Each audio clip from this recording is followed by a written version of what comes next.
Hola, ¿cómo están? Bienvenidas nuevamente a otro video. En esta ocasión quiero compartir con ustedes una entrevista que tuve con un pediatra neonatólogo y con él platicamos desde el punto de vista médico acerca del parto respetado y la neonatología.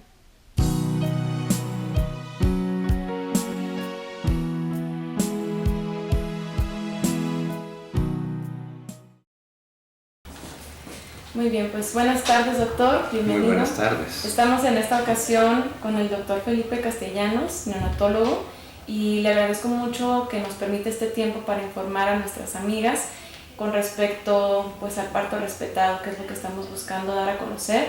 Y bueno, en esta ocasión quisiéramos que por favor nos platicara acerca de su formación, en dónde estudió y cuánto tiempo tiene elaborando en esta área.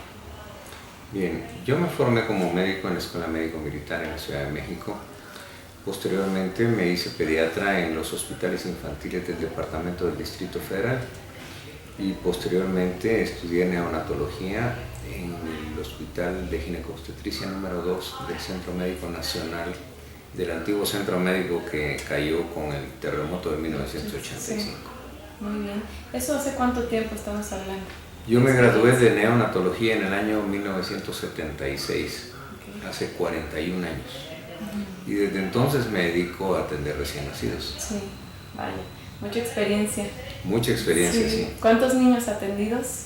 Yo tengo la impresión de que más de 30,000. Más de 30,000. Wow. Pues es una dicha y una bendición poder contar con su experiencia tan a la mano. Y qué bueno que nos permite este tiempo. Muchas gracias nuevamente. Y bueno, quisiéramos hablar un poquito de la historia de la neonatología. Más que nada, ¿cuándo inicia esta especialidad médicamente hablando? No le podría decir con precisión cuándo inició en otros países. Ajá. En México yo soy de la tercera generación de neonatólogos, que en aquel entonces todavía no nos llamábamos neonatólogos, sino pediatras perinatólogos, cuando menos en el Instituto Mexicano del Seguro Social donde yo me formé. Después de mi generación hubo una más con el título de perinatólogos, pediatras perinatólogos, y después se decidió que la perinatología se iba a dejar exclusivamente para los ginecobstetras y la neonatología era el término que se iba a acuñar exclusivamente para el manejo de los recién nacidos y prematuros. Y en ese proceso, es decir, cuando comienza esta etapa, al menos como usted nos platica aquí en México, ¿cómo ha evolucionado la neonatología, la atención al recién nacido desde que comenzó hasta nuestra modernidad? Ha evolucionado muchísimo. Al principio fue diseñada para resolver los problemas de los recién nacidos en el momento del parto. Conocer los antecedentes, todos los problemas que podía tener una madre en ese momento y prepararse para recibir al recién nacido en las mejores condiciones posibles. Por ejemplo, hijos de madres diabéticas, hijos de madres nefrópatas, básicamente de madres con patología. Okay. O pacientes que en forma espontánea presentaban embarazos o partos prematuros. Entonces esa fue la función básica, y poderle ofrecer a los recién nacidos prematuros las mejores condiciones para poderlos rehabilitar, ponerlos en las mismas condiciones que un recién nacido normal lo más rápidamente posible. Okay. Esa es la función básica de la neonatología. Y una de las más importantes en el recién nacido normal es cuidar la función cerebral cuando el recién nacido tiene un periodo de apnea inicial o no respira por alguna razón. Es que el pediatra que esté ahí pueda darle una asistencia de tal manera que no tenga hipoxia cerebral, porque esos momentos son básicos. Una hipoxia cerebral en ese momento le va a dejar lesiones que son permanentes a nivel cerebral, y esa es la función del neonatólogo. ¿Y cómo era antes la atención al recién nacido, antes de que existiera de alguna manera esta especialidad de neonatología, o vámonos todavía más hacia atrás? ¿Cómo era antes, no sé, hace más de 50 años, digamos? No existía. No existía. No, se atendía a la madre, se le daba el tratamiento correcto Y al recién nacido se ponía en una planchita con una lámpara y eso era todo. Él respiraba solito, se le aspiraba un poquito las secreciones y se le dejaba que evolucionara en forma completamente normal. Hay algo que nosotros conocemos como selección natural. Los niños más fuertes iban adelante y algunos que tenían problema tenían hipoxia y lesiones permanentes a nivel cerebral que ya no había manera de hacer mucho. O cuando menos en aquel entonces no se tenía un conocimiento tan claro de poder hacer algo por ellos. Porque la plasticidad del cerebro todavía permite hacer algunas cosas después, a pesar de haber tenido hipoxia cerebral. Okay. ¿Y esto se daba en el entorno de los hospitales? Se daba no tanto en el entorno de los hospitales, sino más en un entorno de ninguna vigilancia médica. Yo creo que todos los embarazos deben tener una vigilancia, una revisión periódica para que se constate que las condiciones en que viene la madre durante el embarazo son las idóneas o las del recién nacido son las idóneas. Y estoy completamente de acuerdo que haya hoy parteras en diferentes lugares que han sido personas capacitadas para actuar en favor de la mamá o en favor del bebé, dependiendo de cuál sea la situación, o de los dos simultáneamente. Pero cuando usted nos dice que sin ninguna vigilancia médica, ¿de qué entorno estamos hablando? ¿En casa o cómo? ¿En qué Normalmente en casas. Ok. Sí. En esa época, 50 años atrás, había menos hospitales y la gente atendía, o cuando menos en las ciudades, en los lugares urbanos, sí había hospitales suficientes, pero mucha gente en lugares alejados de las ciudades los atendía básicamente como podía, ¿Y si en condiciones insalubres. Sí, y si nos vamos todavía más hacia atrás, pues estamos hablando de que, ¿desde cuándo para acá, por ejemplo, hay hospitales aquí en México? Bueno, hospitales en México debe haber desde que el tiempo de la colonia empezaron los primeros hospitales. Y debo suponer, ya existía la medicina indígena, donde también se hacían cosas tan importantes como la trepanación de cráneo. Entonces, medicina siempre ha existido. Sí. En la época de las grandes batallas de otra época se hacían amputaciones en las personas y iban adelante bien. Sí. Pero lo que le digo, insisto, los más fuertes sobrevivían y los menos fuertes perdían la vida. Okay. Y eso en comparación a nuestra actualidad, podríamos decir que hay más índice, o hubo antes más índice de bebés, por ejemplo, que fallecían o que quedaban con secuelas a comparación de nuestra actualidad por existir la especialidad o la medicina. Estoy de acuerdo, mire, la existencia de la especialidad fue mejorando a través del tiempo la atención de los partos, la atención de los recién nacidos. Y se evitó secuelas en los recién nacidos y también secuelas en la madre. Claro.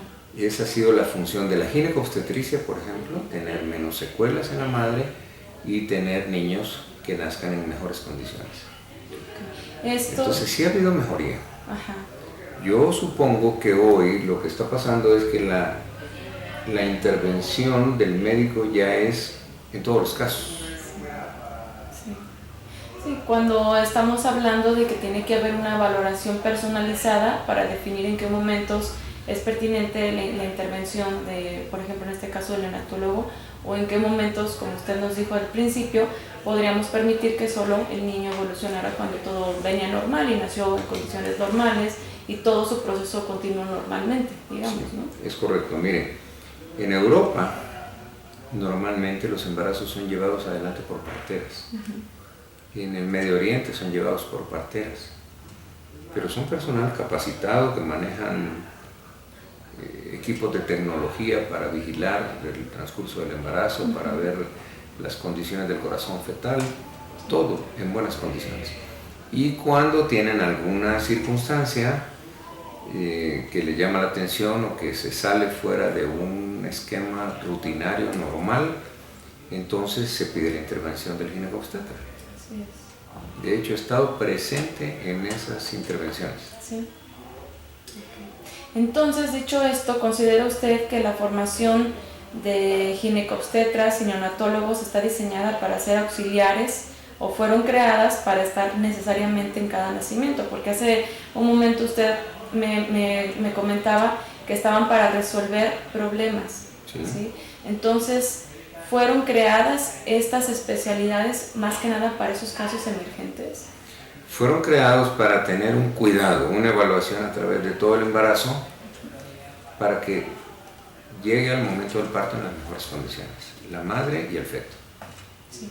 Y entonces, ¿qué opinaría usted de la participación de las parteras? En el sentido de que ellas pudieran valorar, como usted mencionaba justamente, y como justamente también yo aprendí que se hace en Europa, que las parteras se dedican a atender los embarazos pues normales, ¿no? Que todo viene normal y justamente cuando viene un momento de emergencia se acercan al especialista. Es correcto. Eso debería de ser algo que en nuestro país también se implementara. De hecho, está implementado en nuestro país. Pero ¿hasta qué punto está siendo permitida la participación de parteras de una forma plena? Está siendo permitida en los lugares rurales o semirurales. O áreas suburbanas. Pero en las áreas urbanas ha habido un predominio más de atención hospitalaria, Sí. por médicos y por enfermeras capacitados, desde luego. Pero en nuestro país se ha dejado más a áreas rurales y áreas semiurbanas o suburbanas. Sí, y yo por ejemplo como mamá, pues en mi condición en la ciudad, jamás, la verdad es que no había escuchado hablar de parteras, o sea, digo, al menos no que todavía existían. O sea, yo tenía completo desconocimiento. Yo cuando me embaracé, pues lo primero fue vamos con el ginecólogo, ¿no? Con el ginecobstetra. Pero ¿en qué momento podríamos nosotros definir que la participación de las parteras pues también tiene una aportación muy importante de acuerdo a todo lo que estamos hablando, y que para que incluso no solamente se dejara eso en las zonas rurales, sino en las ciudades también se permitiera la participación o la coparticipación entre parteras, ginecobstetras y neonatólogos? Como le decía, que en Europa, por ejemplo, las parteras trabajan en los hospitales. Lo que sucede es que en muchos casos son enfermeras capacitadas como parteras. Es una especialidad de la enfermería ginecobstétrica, y se le conoce como parteras, pero es un personal bien capacitado que conoce toda la patología usual y está capacitada para detectarla y para transferir al paciente al ginecobstetra en el momento en que detecta que es necesario hacer una intervención diferente. No quiero decir intervención de tipo quirúrgico, no me refiero a eso, sino una valoración más especializada. Exactamente, sí. Entonces, yo en la ciudad de Guadalajara tuve la oportunidad de platicar con médicos de la Comisión de Arbitraje Médico del Estado de Jalisco. Ellos me comentaron algo que me llamó mucho la atención, y es que, bueno, yo tuve una experiencia con mi segunda niña que fue cesárea, que no era para haber terminado en una cesárea, y pues incluso presentamos una queja en la comisión que fue completamente aceptada, y bueno, pretendo yo incluso ser como una especie de testimonio para contar todo esto. Y bueno, ellos nos comentaban que pues encontraron que la clínica en la que yo me estuve atendiendo desde el embarazo y después en la cesárea no estaba bien constituida, no estaba legalmente, y tenía muchas anomalías.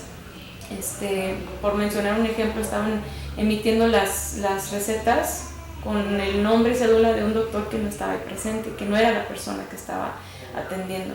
Y sí, no claro, eran, eso es una normalidad total. Sí, no eran ginecobstetras, era una psicóloga en ese caso, ¿no? Y una urgencióloga las que estaban atendiendo como ginecólogas. Y bueno, esto nos llevó a una investigación y a algo que me llamó mucho la atención que me dijeron, y es que eso sucede muy seguido en nuestro país y que es un mal necesario, así lo definieron, porque dicen hay demasiada demanda en los centros de salud y es algo que no avanza. Entonces de alguna manera tienen que permitir el que ocurran estas situaciones, pues porque no se dan abasto muchas veces para atender a tantas mujeres, ¿no? Entonces hay algo que hoy en día pues yo pienso, bueno, si están las parteras bien capacitadas, ¿por qué no se permite entonces el que se abra esa puerta para incluso pues quitar un poco esa congestión, ¿no?, de demanda en los centros de salud. ¿Qué opinaría usted de que las parteras pudieran ser parte de esta área, de que pudieran encargarse de todas esas mujeres que perfectamente pueden dar a luz de una manera pues incluso más natural, y que pues en los hospitales con los especialistas solamente se enfocaran a las mujeres con ciertos problemas o algo que hay que valorar de una forma más específica, ¿no? Sí, a mí me parece correcto, y de hecho quiero decirle que hay muchos programas que tiene el Instituto Mexicano del Seguro Social, el ISSSTE y Salubridad, que son las principales instituciones públicas de atención a más volumen de pacientes. Ellos tienen programas de capacitación, porque lo que requiere este país es capacitación de las personas, sí, en todas las áreas. Si la gente está capacitada, nos va a ir mejor, cada vez mejor, en la atención de los partos, en la atención de los recién nacidos, en todas las cosas. Porque los partos en casa tienen, si la gente está capacitada para hacerlo en casa, lo va a poder hacer bien. Y va a evitar que un bebé pueda tener un tétano neonatal por el manejo inadecuado del cordón, o que la madre pueda tener una infección porque no se hizo en las condiciones higiénicas correctas. Pero si todo se tiene bien por gente capacitada, pues a las mamás les va bien en la atención domiciliaria y a los bebés también. O incluso en casas de parto, que hoy en día ya están surgiendo mucho, ¿no? Sí, casas de nacimiento, así le llaman, y funcionan maravillosamente bien. Donde hay enfermeras especializadas en áreas ginecobstétricas y las llamamos parteras. Y en algunos otros lugares hay algunas otras personas que se llaman dulas, que son unas cuidadoras especiales, pero que también tienen capacitación de enfermería obstétrica y con magníficos resultados. Y es algo que no conocemos, es algo que yo recientemente, la verdad que por casualidad conocí, por ejemplo, de las dulas, sí, que a través de una de ellas, que fue la persona con la que yo tuve en contacto de este tipo, que me empezó a compartir información a raíz de mi experiencia con mi segunda niña, con la situación que le comento, y fue que yo empecé a aprender acerca de todos estos temas. Entonces, y yo he platicado pues con mi mamá, con mi abuela, con otras mujeres ya mayores, y es algo que no se conoce, o sea, nunca se ha informado, y la verdad es que estamos completamente condicionadas al sistema que hoy en día conocemos, de solamente acudir al hospital y muchas veces con mucha desinformación. Y en este punto quiero hacerle una pregunta que para mí como mujer es muy importante, sobre todo por las mujeres que nos van a escuchar, y es: ¿cree usted que la modernización en la población ha hecho a la mujer ignorante, llevándola a ser dependiente de intervenciones innecesarias? Mire, yo creo que hoy cada vez más hay mayor información en las escuelas, cada vez hay más niños en la escuela primaria y cada vez más niñas y niños en las secundarias, más niños y niños en las prepas, en las universidades.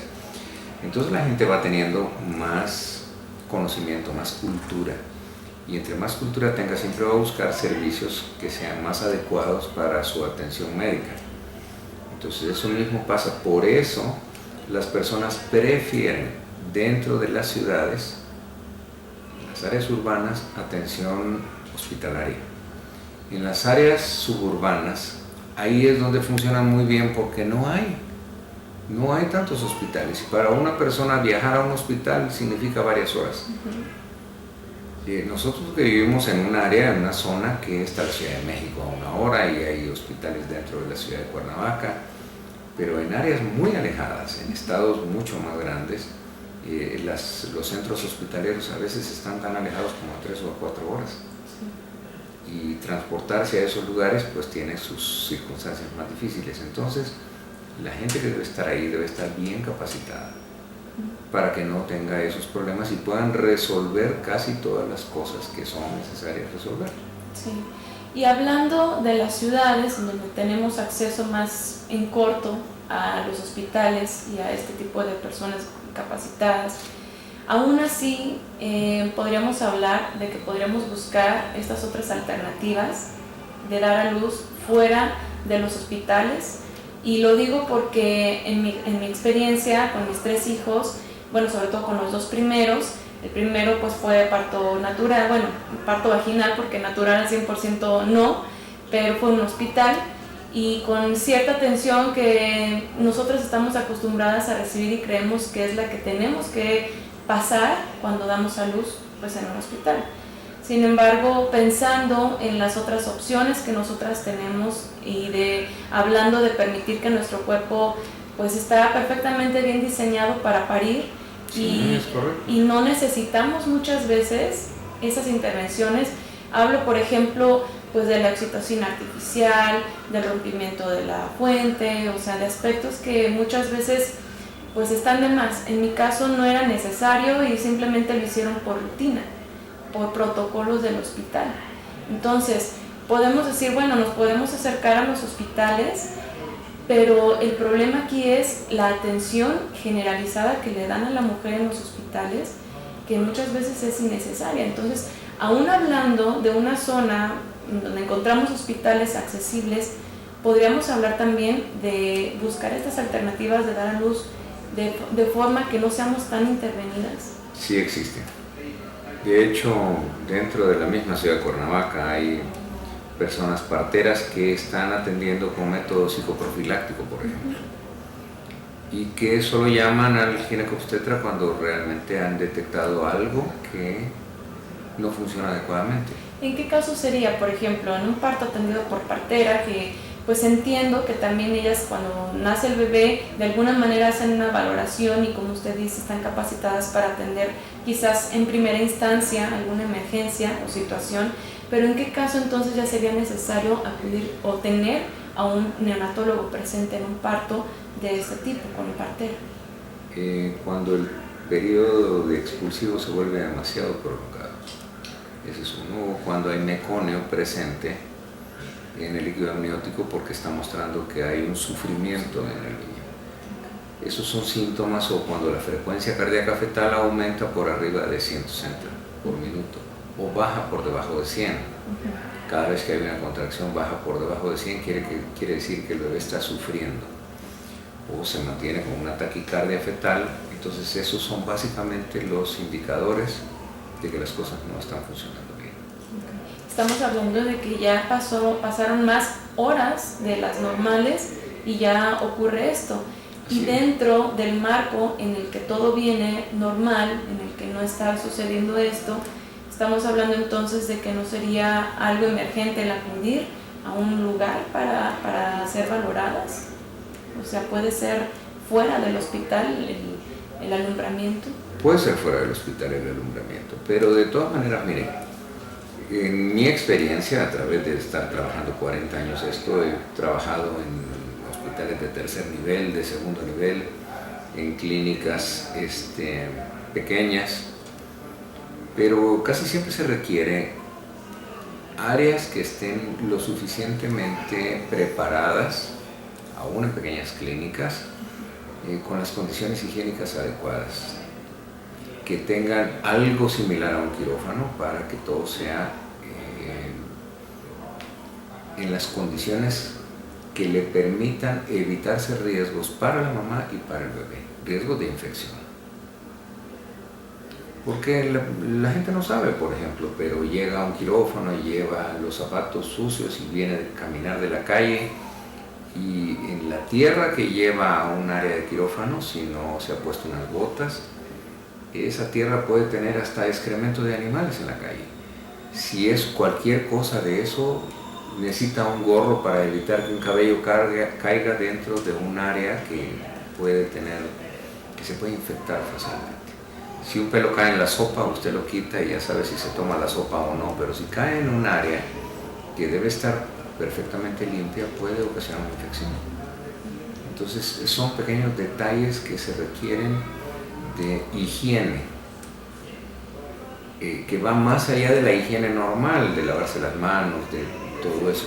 Esto es higiene que va más allá, que requiere guantes para que las bacterias que puede haber debajo de las uñas no intervengan en el área vaginal y no vayan a ocasionar un proceso infeccioso después en la madre que realmente por ser un área abierta hasta dentro de la matriz, hasta dentro del útero, pueden ser realmente graves. Entonces sí se requiere que sean áreas que estén diseñadas especialmente para eso. Aunque no sea un hospital, pero puede ser un área preparada para atención de partos, una sala de partos. Okay. Y entonces, ¿qué opina usted acerca de los partos en casa? Los partos en casa se pueden llevar a cabo porque el parto en casa es una cosa eventual. Es decir, se da un parto en casa cada 2 años, si acaso, si es que la mamá tiene 2 hijos, va a tener un parto a los 2 años siguientes. O puede tener 3 partos en 4 años.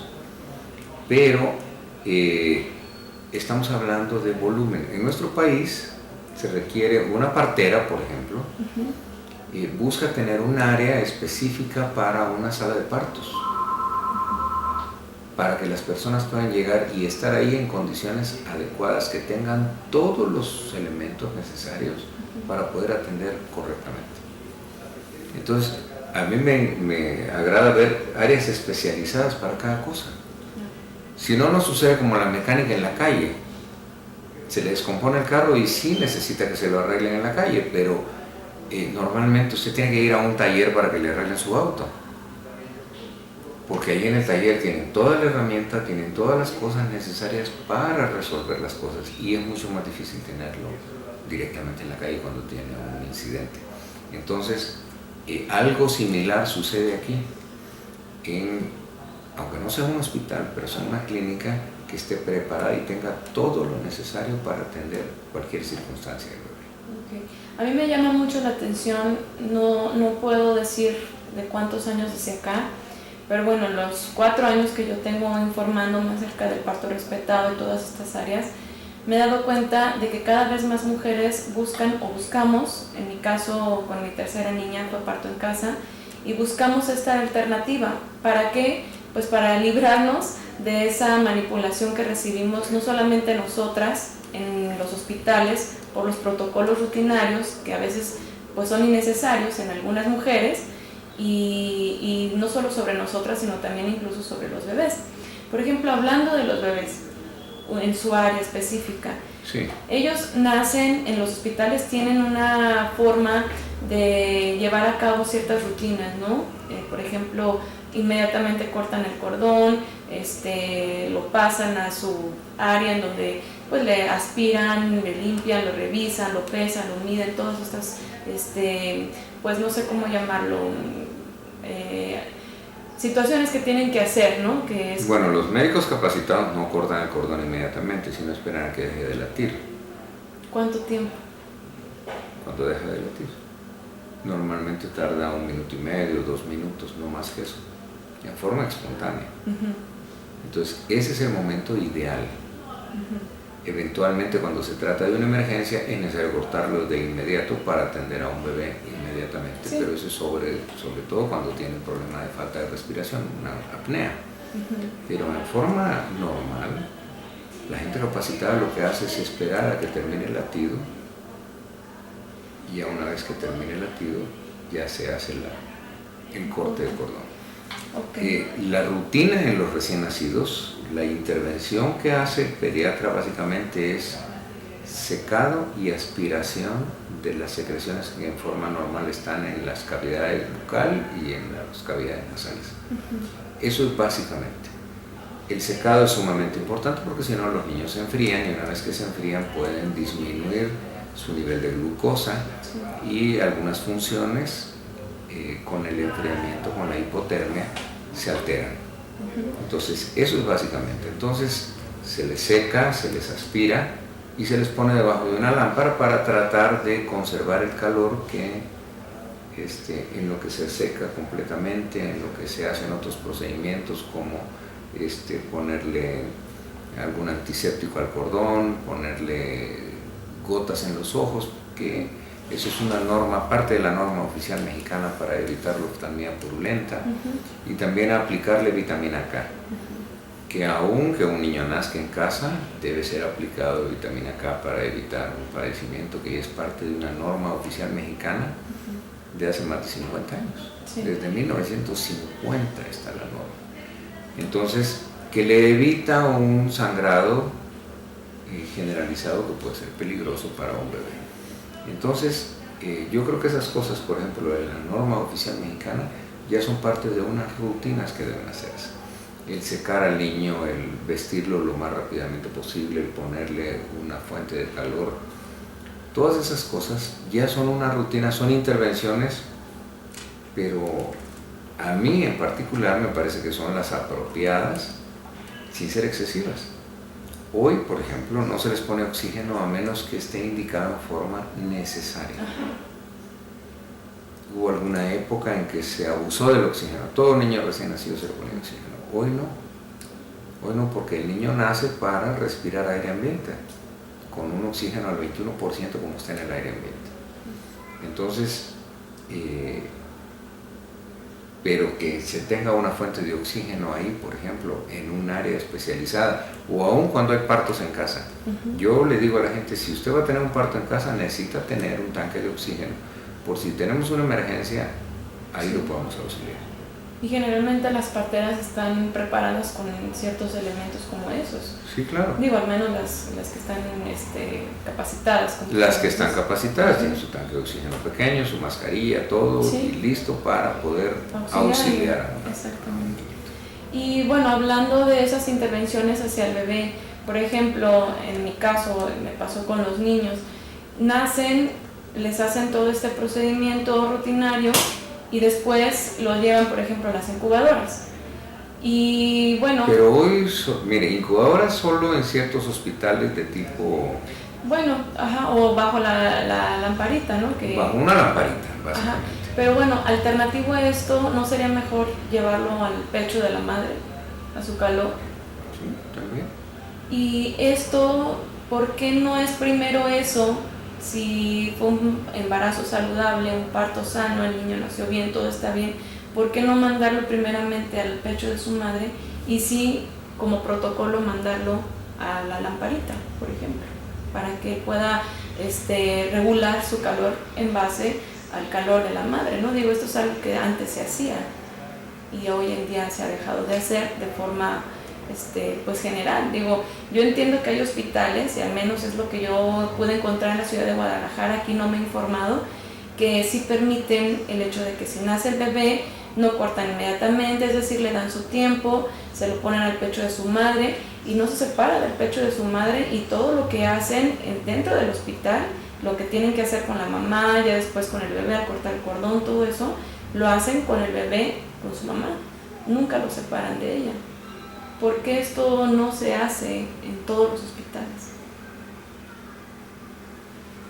Bueno, no había pensado como tal de poderlo hacer en el pecho de su madre. Normalmente tenemos un colchoncito caliente y una fuente de calor para poder trabajar con el bebé rápidamente y dárselo a su mamá ya en las condiciones para que permanezca con su mamá a partir de ese momento. No necesariamente la fuente de calor es solamente en el momento en que va a secar al niño, le va a quitar flemas, todo eso, porque es más fácil hacerlo en una mesa que está ahí que en el pecho de la mamá. Claro, es más fácil para el médico, o sea, esto es lo que se busca, la practicidad para el doctor, ¿no? De alguna manera tiene usted razón, pero también de la practicidad para el médico, supuestamente un beneficio para el bebé. Porque no solo es que yo lo reciba como algo práctico, sino que este procedimiento puede llevar normalmente 3 minutos. E inmediatamente después de que se corte el cordón se le pone un antiséptico, se le inyecta vitamina K y se le ponen gotas en los ojos. Lo hacen muy rápido. Se hace rápido y se pasa con su mamá para que permanezca con su mamá ya en forma constante. De hecho, las instituciones de salud han cambiado una norma que tenían, que antes los bebés estaban en la cuna y las mamás estaban en su habitación. Hoy se llama hospitalización conjunta. El bebé tiene que estar junto con su madre constantemente. Y en mi experiencia esto no me lo respetaron. En los hospitales particulares en donde di a luz, mi bebé nació, se los llevaron, a uno no sé si estaba en la incubadora o en la lamparita, no vi, ni mi esposo pudo tomar foto ni nada, pero con la niña que fue cesárea sí, y nacieron normal, no hubo ningún riesgo, o sea, todo estuvo muy bien, mi embarazo muy sano, los 3, y con el primero duró 1 hora apartado de mí después de que nació, y yo estaba sola, por ahí en un lugar, quién sabe dónde estaba, pero sola, con un montón de frío, y el bebé llore, llore, llore, llore, llore, 1 hora, yo veía el reloj, y mi esposo rogándoles que por favor ya me llevaran a la habitación para que me dieran al bebé y yo poderlo alimentar. Después bueno, ha tenido una desafortunada atención, la verdad, no, tal vez no desde el punto de vista obstétrico, desde el punto de vista pediátrico, pero sí desde el punto de vista humano. Realmente esto debe ser integral, no solo la atención profesional ginecobstétrica y la atención profesional pediátrica, sino también desde el punto de vista humano. Y esto aún en las instituciones ha cambiado. Hoy a la madre se le pone el bebé y lo tienen ellas, y el bebé está con ellas en forma constante en su cama o con una cunita al lado de su cama por si ella necesita dormirse por alguna razón, pues poner el bebé en la cuna y no tener el riesgo de aplastamiento. Pero ya hoy ha cambiado eso a nivel institucional incluso, y eso ha cambiado. Mire, yo fui jefe del servicio de pediatría aquí en el Instituto Mexicano del Seguro Social, renuncié en el año 1982 y ya estaba instituido en ese entonces.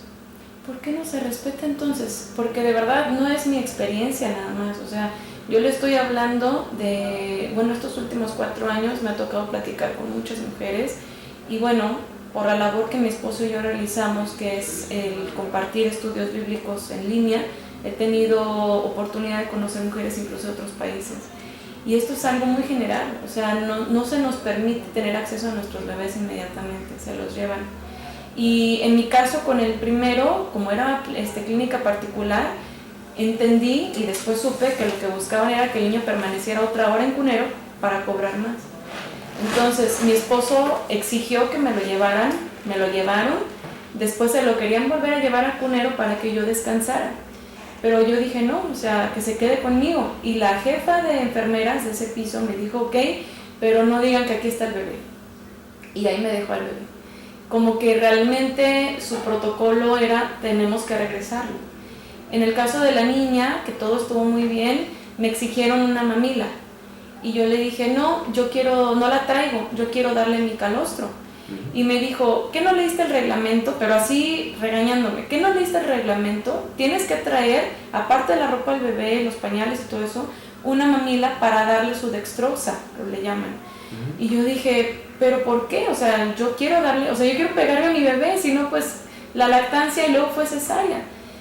Las dos experiencias no es de que son casos aislados, uno fue en Cancún, otro fue en Guadalajara, y todo lo que yo he platicado con más mujeres ha sido casos similares. No permiten, a menos de que sean ciertos hospitales en los que respetan o en los que hacen lo que se conoce hoy en día como parto humanizado, entonces sí permiten que por ejemplo la mamá tenga la libertad de parir no en la posición de litotomía, sino más vertical. Y esto justamente, y ya después yo conociendo acerca de la historia de la obstetricia, pues me di cuenta de que esa posición de litotomía la crearon justamente para beneficio del doctor, del médico, porque era más fácil para él pues tener todo el panorama para poder ver cómo venía todo, pero no era fácil para la mamá, y para mí no fue fácil parir así. Por eso yo después buscaba otras alternativas, de que me permitieran que mi cuerpo pues me fuera indicando cómo parir, ¿no? Y esto fue lo que logré pues ya con mi tercera bebé. Entonces, estamos hablando de algo que sucede mucho, o sea, sí, hay muchos testimonios. Yo estoy plenamente de acuerdo, y a veces, desafortunadamente en la profesión médica hay de todo, pero yo creo que uno necesita buscar las personas idóneas que verdaderamente van a tener un parto más natural, digamos así. Humanizado, esa es una palabra que no me gustó a mí, porque yo considero que a los seres humanos debemos tratarlos como seres humanos siempre. Sí. Entonces, digámoslo, más natural en todos los aspectos. Hoy, por ejemplo, en los quirófanos, yo, cuando menos dentro del grupo médico que yo trabajo, se disminuye la intensidad de la luz cuando van a hacer el bebé. Si es en un quirófano porque se trata de una cesárea, que eso lo decide el ginecobstetra, y a mí solo me lo comunica como pediatra, se apaga el aire acondicionado, por ejemplo, y estamos en una ciudad que hace mucho calor. Sí. Entonces se apaga el aire acondicionado porque es beneficio para el bebé.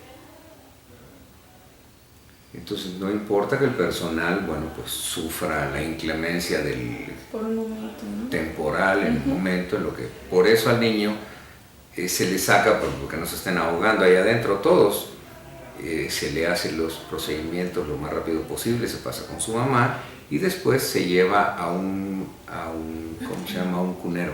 Pero eso es hasta el momento en que ella sale de quirófano, y saliendo del quirófano ya, de hecho, no necesita estar en el cunero el bebé. Los hospitales tienen eso, y debo suponer que eso es como parte de lo que me está diciendo de un negocio. El bebé en cunas, cuando se trata de atención ginecobstétrica, ya la cuna va incluida dentro del paquete. Entonces, si está más horas o menos horas, no va a modificar nada en incubadoras, sí. Pero normalmente no se pasan a incubadoras si son niños sanos.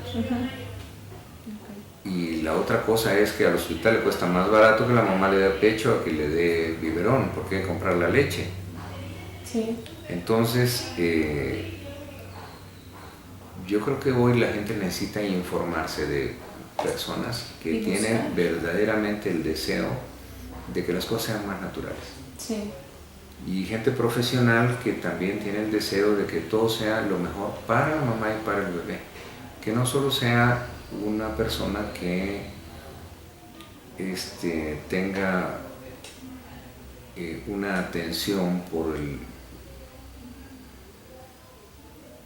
la situación de que va a tener grandes ingresos por un bebé.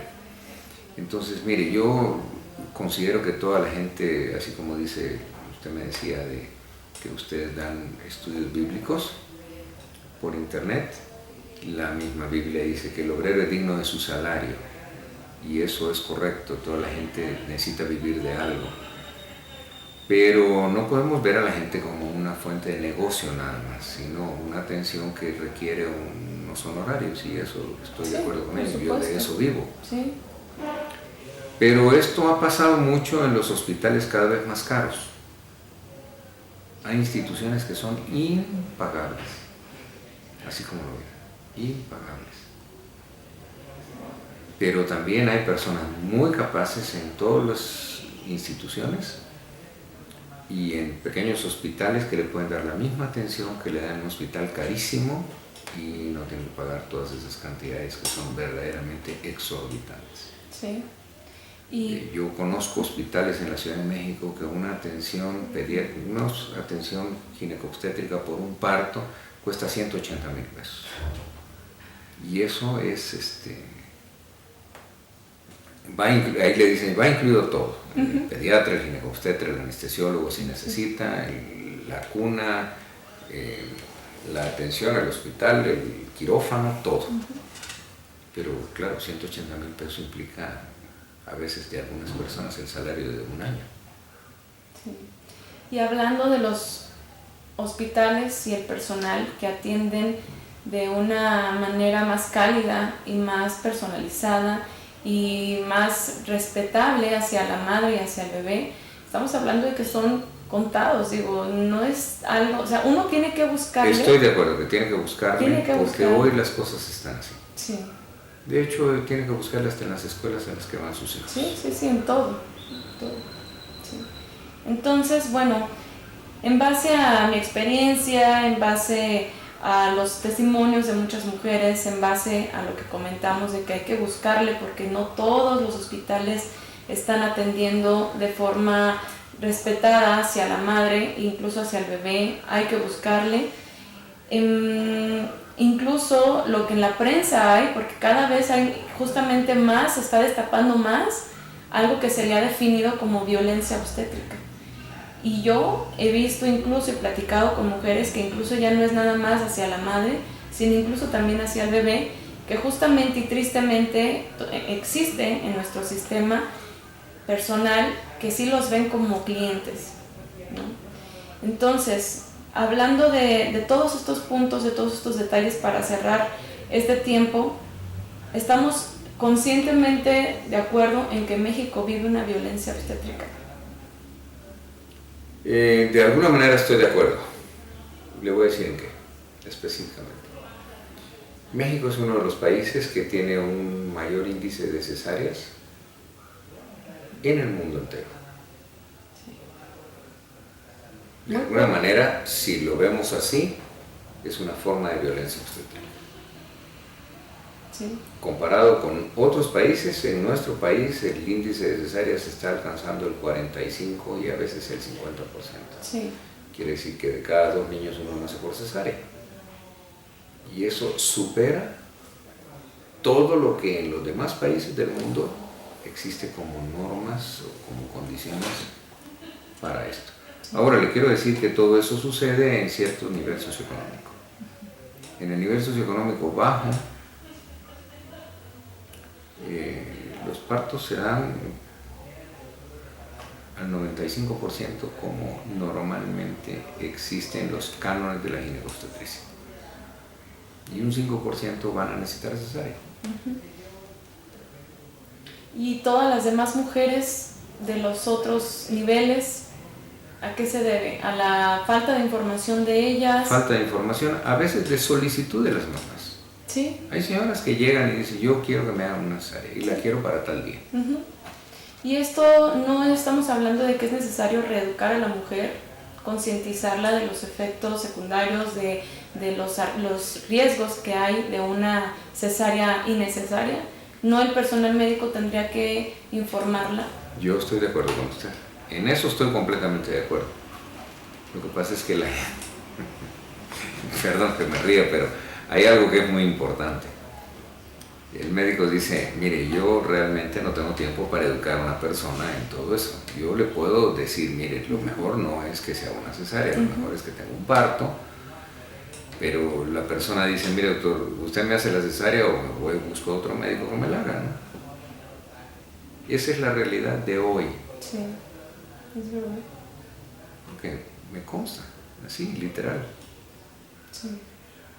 Bien, pues bueno, ahorita estamos ya para cerrar esto, muy cerca de lo que es la Semana Mundial de la Lactancia en agosto. Sí, es correcto. Y bueno, usted como neonatólogo, yo quisiera que concluyéramos con un mensaje a las mamás, porque bueno, este canal lo que busca es informarlas, porque estoy consciente de que nacemos sin información, o sea, y aparte lo poco que aprendemos a veces ni siquiera es una información adecuada. Sí. Es correcto. Mire, el ideal de todos los ideales es que el bebé tome leche materna mínimo 6 meses. Exclusivamente. Está diseñado para que ni siquiera tenga que tomar agua. Con la pura leche materna llena todas sus necesidades de líquidos, hídricas, todas las necesidades que un bebé tiene, las tiene solucionadas en la leche materna. Le da algo que le digo yo amorosinas. ¿Qué quiere decir? Le transmite un amor a su bebé a través de la leche materna, a través de la lactancia materna, que le mantiene una autoestima adecuada, va a hacer cosas maravillosas con su bebé en cuanto a anticuerpos, defensas, todo lo que nosotros conocemos, no solo en el calostro, sino a través de la leche materna de todos los 6 meses. Entonces, ¿qué está pasando hoy? La mamá necesita también trabajar. Entonces, el tiempo de incapacidad es de 45 días posteriores al momento del parto. Entonces, yo les digo, cuando eso pasa, sígale dando pecho en las horas en que usted no está trabajando. Es decir, a las 6 de la mañana usualmente no está trabajando, déjele leche si es posible para 1 o 2 tomas. Y si es necesario darle una toma de biberón, pues déle una toma de biberón extra. Pero el mayor tiempo posible que le pueda dar leche de pecho va a ser lo mejor para su bebé. Entonces, lo que yo les digo es, señoras, el pecho es lo mejor. Todas las demás leches, industrializadas, fórmulas maternizadas y todo, son de vacas y son de vaca y están hechas para becerros. Y la panza de los becerros no funciona igual que el estómago de los bebés. Siempre van a tener gases, cólicos, regurgitación, náusea, vómito, diarrea.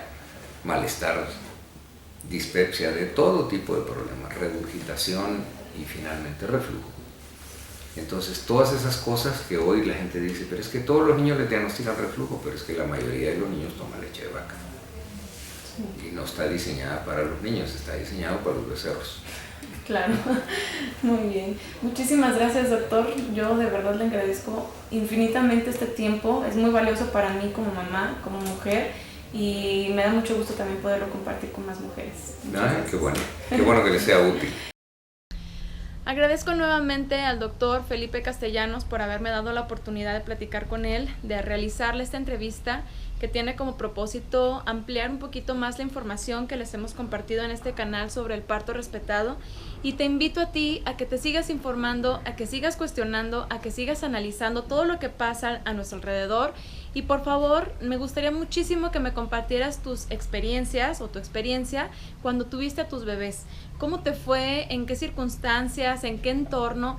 Todo lo que tú nos puedas aportar para continuar ampliando la información, informando a otras mujeres y motivándolas a buscar una mejor alternativa de traer al mundo a sus bebés. Te invito a compartir este video si tú crees que puede ayudar a otras mujeres a seguir en la búsqueda de esta información. Por favor, también, si te interesa seguir recibiendo más aportaciones como esta, suscríbete al canal y deja tus comentarios para continuar enriqueciendo este espacio. Muchas gracias y hasta el próximo video.